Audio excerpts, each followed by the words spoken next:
Sebab itu pengalaman bersama lelaki yang digela-gela lembut ini, tak ada cacat celah fisikalnya, tetapi terasuh oleh sentuhan-sentuhan yang 99% cikgunya perempuan.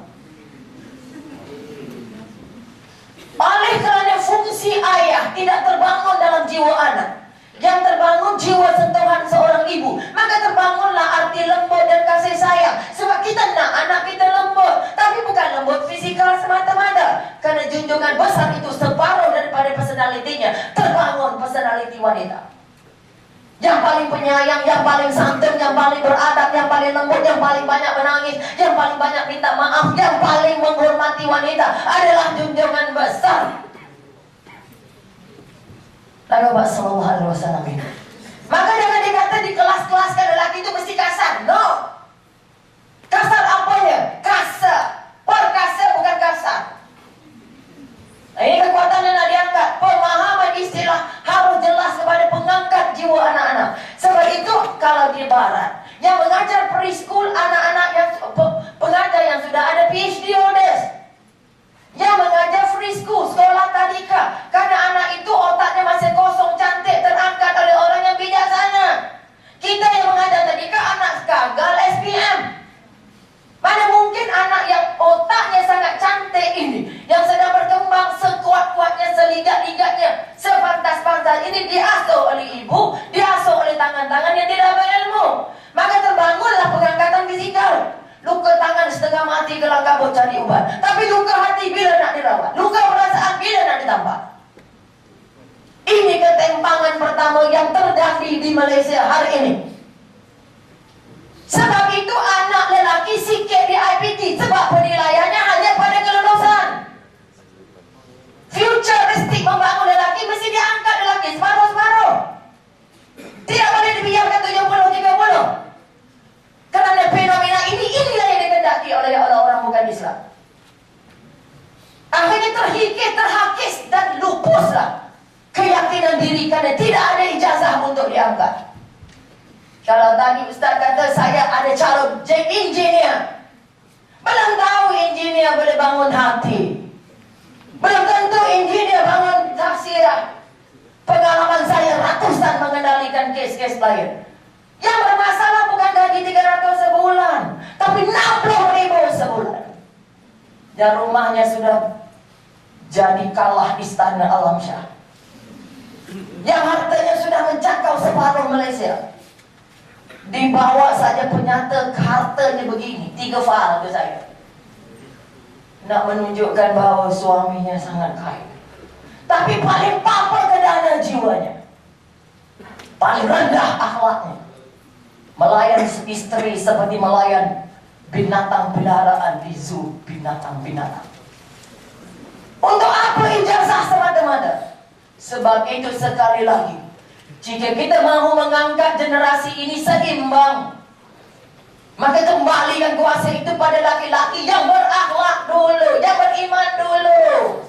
Bukan yang gajinya tinggi, yang gajinya besar, yang kerusinya pusing. Akhirnya negara berpusing sebabnya.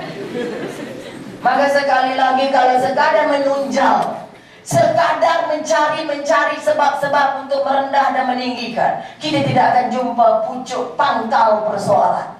Sebab itu sisipan pertama, kita sudah mengangkat bahawa untuk mengangkat seorang anak, sama ada sejati atau tidak sejati, bergantung kepada santunan-santunan, sentuhan-sentuhan, didikan-didikan dan masukan-masukan yang dimasukkan ke minda anak. Hari ini ibu ayah sudah dimaharaja-lailakan oleh kerjanya. Terpukau masyarakat kerana ibu ayah yang bekerja. Kalau saya tanya ustaz, nak cari isteri suri rumah ke nak cari isteri bekerja? Rata-rata ustaz-ustaz pun nak cari isteri jangan mimpi lah dapat anak bahagia, jangan mimpi lah dapat anak ahli syurga. Kerana tak boleh mendidik anak pakai remote dan kita mendidik anak pakai remote. Anak boleh bentuk apa saja, buat apa saja, yang penting kamu keputusannya bagus. Pengalaman saya dalam seminar mengendalikan seks bebas ini, mengapa mereka terlibat? Dari umur 4 tahun, dia umur 18 sudah dirogol dari 180 orang lelaki. Nah jadi apa? Mak ada, ayah ada, Tengok Blue Film umur 4. Dirogol adik abangnya dulu yang pertama. Nak jadi apa? Kerana CD-nya dia pegang, remote-nya dia pegang, TV-nya dia pegang, mak ayah hilang. Kita tidak mampu menampil diri pakai lidah, tuan-tuan, kalau tak ada ilmu. Sebab itu sekali lagi, tuan-tuan yang perempuan dipilih ke IPT adalah anak-anak terpilih yang diminta memilih. Kamu nak jumpa kehidupannya bagaimana? Sebab itu di samping akademiknya, untuk otaknya, untuk ijazahnya, berilah dia pengalaman bergaul dengan masyarakat, mencari pengalaman. Pengalaman saya di sini untuk PhD saya. Kalau pengajian Islam nak cari yang berani, sakit dong. Yang letih dia lembik. Bukan lembut, lembik. Nak senyum sakit, nak bergurau susah, nak bercakap open macam ni sakit perut. Nak suruh jadi pengurusi menggigil-gigil. Saya jadi fellow Kamsi Salamudin Baki. Semua perempuan. Pengalaman pribadi. Punya sakit nak melatih. Sebab latihan amalinya sangat sedikit. Maka sekali lagi, surat cinta sudah sampai. Masalah. Maka apa yang nak diangkat? Pertama, apa visi seorang pendidik? Apa visi seorang ibu? Kita tidak pernah menyemai kepada anak kecil ini, kamu adalah hamba Allah. Tutup aurat ini kerana ini hadiah dari Allah. Jaga tangan kamu karena tangan ini pinjaman dari Allah. Jaga mata kamu karena mata ini pinjaman dari Allah. Kamu sedang pijak bumi Allah. Kamu sedang makan rezeki Allah. Oleh itu kamu kena taat Allah dulu. Jangan lawan mak. Derhaka, faham? Tapi tidak dididik. Kalau kamu tak layan, tak lawan, kamu lawan Allah dengan mak bancuh. Maka bila asuhan sujud pertama kerana Allah tidak masuk ke hati. Sebab itu pengalaman dari tuan-tuan yang di sijil agama ini yang paling banyak tersungguh. Sama jadi mangsa lelaki ataupun terselungkuh dalam terseliau di tempat lain. Kerana ada ilmunya, tak ada jiwanya, tak ada kemahirannya, tak ada kekuatan emosi untuk menggarap hati dengan ilmu. Sebab ilmu tak tertampung dengan IQ, tidak tertampung dengan EQ, tidak tertampung dengan SQ. Spiritual quotient, kecerdasan spiritualnya tak tinggi. Kerana terdedah hanya dengan kuliah, terdedah hanya pergi 3 hari ke kampung-kampung. Ini pengalaman. Sebab itu cuba bagi dia duduk seminggu di mahkamah syariah. Tengok macam mana cara peguam lelaki bercakap. Bagaimana perempuan bercakap. Bagaimana mempertahankan hak. Buat seminar ini setiap minggu. Supaya semua orang yang datang bercakap adalah pelajar. Bukan penjaranya dah muak dah tengok penjara cakap di bilik kuliah. Sediakan setiap pelajar-pelajar ini jadi partisipasi, jadi panelnya. Kita pensyarah jadi cikgu dari pesertanya. Sebab itu pengalaman 34 tahun dengan Kementerian Pendidikan. Saya tidak percaya hanya kuliah boleh membantu kamu untuk jadi orang sempurna. Tak payah cakap lelaki sejati. Perempuan sejati pun tak ada. Sebab perempuan yang taat pada suami terlalu nipis sekarang. Taatnya duit, taatnya jawatan, jaamnya kemewahan. Sebab itu yang runtuh paling banyak orang yang ada akidah. Kerana ini jadi fokus. Apa kamu tu banyak baca Quran tapi hidup apa kerana? Macam boleh makin nyawa dengan Quran? Akhirnya tolak Quran. Tak letih kita. Kerana cinta dengan Allahnya, dengan cinta pada dunianya terlalu jauh beza. Sebab itu bangun jiwa cinta dengan Allah sepenuhnya dulu. Tak kira laki-laki dan perempuan. Kerana yang menyebabkan berlaku simpang siur bukan kerana sistem yang ada, tetapi dari seluruh sistem dari dia dilahirkan sampai dia diberi makan dan minum oleh ayah dan ibunya, sentuhan ibu dan ayahnya. Apa yang diberi? Bukan sentuhan fizikal semata-mata. Bagi makan, bagi baju, bagi makan, bagi baju, bagi buku, bagi makan, bagi baju, bagi buku. Selesai. Tak selesai, tuan-tuan. Pengalaman saya melalui 4 tahun di Kamsis. Nak cari anak mahasiswa tahun 4. Kamu besok agak nak jadi apa? Tak tahulah, tengok dia nasib. Faham tak? Kerana itu sekali lagi bangun wawasan. Vision pertama saya nak jadi hamba Allah yang nanti bukan jadi hamba dunia. Kedua, nak bangun tamadun menggunakan ayat-ayat Allah yang mengalir dalam otak saya sebagai pakaian dan hiasan dalam hidup saya. Dan ketiga, nak membangun kontrak dengan Allah bahawa hidup dan mati aku hanya untukmu. 17 kali ulang dalam solat, tapi tak lekat dalam ingatan, tak tertampil dalam penampilan. Ihdinas siratal mustaqim, hari-hari 17 kali diulang, tapi tak nampak lurus di matanya, tak nampak lurus di lidahnya, tak nampak lurus di hatinya. Mana mungkin terbangun sejati lelaki atau sejati perempuan? Perintah Al-Quran dan hujung jari, tapi penampilan tak terserlah. Ini yang kita katakan pembangunan dakwah, membangun jiwa harus digerak secara paling agresif, sebagaimana Yahudi menggerakkan perang salib, bergabung dengan Kristen, bergabung dengan Nasrani. Kerana membangun jiwa lebih sakit dan lebih sulit daripada membangun ilmunya. Sebab itu sekali lagi, jangan sekadar menjunjung ijazah mengatakan aku sudah terdidik. Kita baru dapat ilmu, belum terasuh, belum dapat lagi kekuatan untuk membangun generasi. Kerana visinya belum jelas, mana mungkin misinya terangkat. Oleh itu sekali lagi, bangun cinta Allah dahulu dalam semua keadaan untuk layak jadi hamba Allah. Jika tidak, kita akan jadi hamba lelaki, hamba perempuan, hamba dunia, dan hamba kerjaya.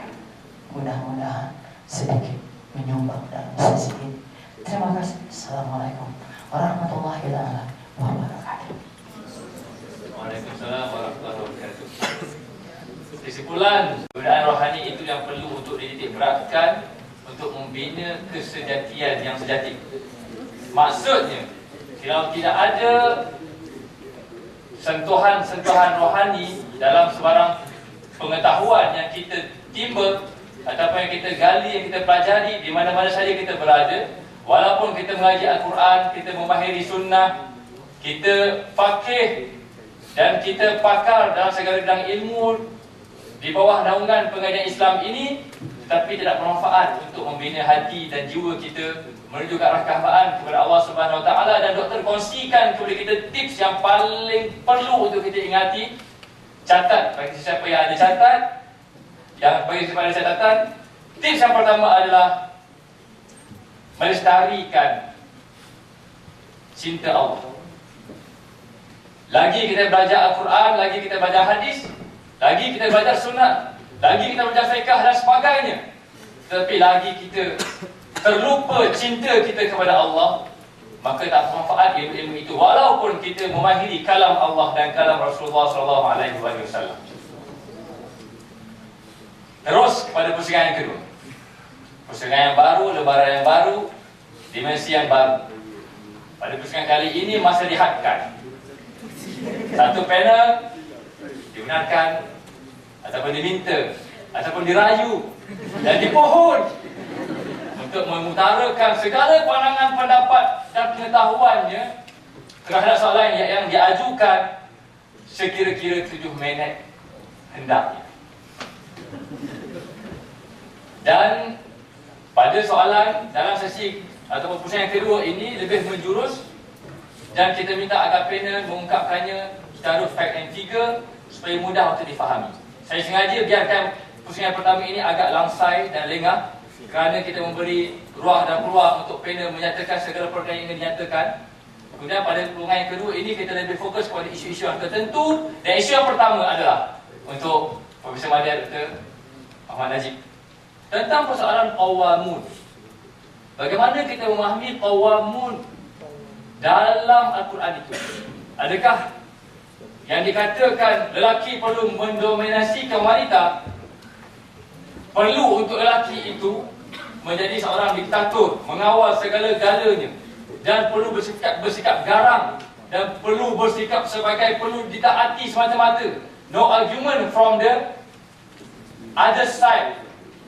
Tidak ada sebarang pertikaian. Kalau aku kata kau begini, kau begini, jangan ada apa-apa. Adakah itu qawamun? Ataupun qawamun itu sebenarnya bagaimana? Dan adakah untuk membuktikan lelaki itu tidak dayus, Ustaz, dia perlu bersikap garang dan tegas dengan setegas-tegasnya, ataupun macam mana? Pengertian-pengertian itu kita mintalah Ustaz hurai sedikit konsep-konsep asas untuk kita mengetahui timbang tara di antara qawamun dan kedayusan. Silakan, Ustaz. Terima kasih pada Al-Fadhil Ustaz Fakhur Razi. Saudara-saudari yang dirahmati Allah serta ahli panel,